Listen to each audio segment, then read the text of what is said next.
বিবাহ বিচ্ছেদ একসময় যা ব্যক্তিগত পরিসরেই সীমাবদ্ধ থাকত, বর্তমানে তা বহু ক্ষেত্রেই তিক্ত আইনি লড়াইয়ের পরিণত হচ্ছে।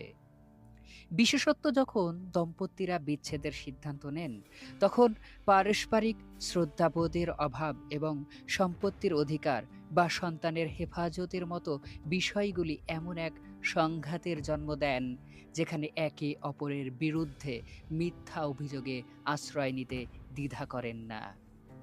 এই প্রবণতা কেবল বিচার ব্যবস্থার উপর চাপ সৃষ্টি করছে না, বরং এই সামাজিক ও মানসিক অভাব সুদূর প্রসারী বিবাহ বিচ্ছেদের মামলাগুলিতে মিথ্যা অভিযোগের ছড়াছড়ি একটি উদ্বেগজনক চিত্র তুলে ধরছে।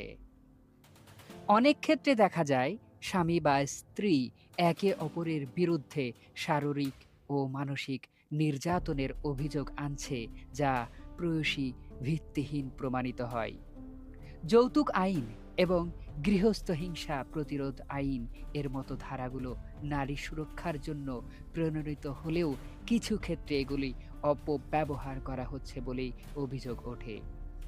একেবারেই পুরুষেরা পাল্টা অভিযোগ আনেন চরিত্রহীনা ও সম্পত্তি দখলের চেষ্টার মতো বিষয়ে। এই মিথ্যা অভিযোগের নেপথ্যে একাধিক কারণ কাজ করে। প্রথমত, আর্থিক সুবিধা বা সম্পত্তির উপর একচ্ছত্র অধিকার লাভের আকাঙ্ক্ষা। দ্বিতীয়, সন্তানের হেফাজত পাওয়ার জন্য একে অপরের চরিত্র হননের চেষ্টা। তৃতীয়, প্রতিশোধ বা ব্যক্তিগত বিদ্বেষ চরিতার্থ করার মানসিকতাও এক্ষেত্রে বড় ভূমিকা পালন করে। এছাড়া আইনি প্রক্রিয়াকে দীর্ঘায়িত করা বা প্রতিপক্ষকে মানসিকভাবে বিপর্যস্ত করার উদ্দেশ্যের এই পিছনে থাকতে পারে। এই ধরনের মিথ্যা অভিযোগ ফলাফল অত্যন্ত ভয়াবহ। এর ফলে বিচার ব্যবস্থার উপর অহেতুক চাপ সৃষ্টি হয়, মামলার নিষ্পত্তি হতে দীর্ঘ সময় লাগে এবং নিরীহ ব্যক্তির মিথ্যা মামলার শিকার হয়ে হয়রানির শিকার হন। সমাজে পারস্পরিক অবিশ্বাস বাড়ে এবং বিবাহ নামক প্রতিষ্ঠানের প্রতি মানুষের আস্থা কমে যায়।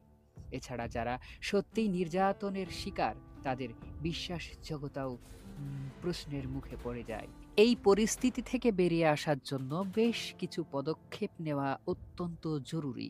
প্রথমত, আইন প্রয়োগকারী সংস্থা এবং বিচারকদের আরও সতর্কতা এবং সংবেদনশীল হতে হবে, যাতে মিথ্যে অভিযোগগুলো দ্রুত চিহ্নিত করা যায়।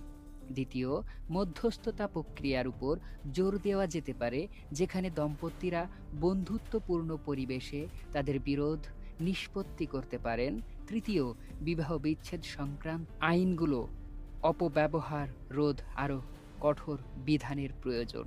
সর্বোপরি, সমাজের নৈতিক মূল্যবোধ এবং পারস্পরিক শ্রদ্ধার বাতাবরণ তৈরি করা প্রয়োজন, যাতে বিচ্ছেদের মতো কঠিন সময়েও মানবিকতা বজায় থাকে। বিবাহ বিচ্ছেদ অবশ্যই বেদনাদায়ক, তবে তা যেন মিথ্যা অভিযোগের কদর্য রূপ না নেয়, সেই বিষয়ে সচেতনতা বৃদ্ধি করা অত্যন্ত জরুরি।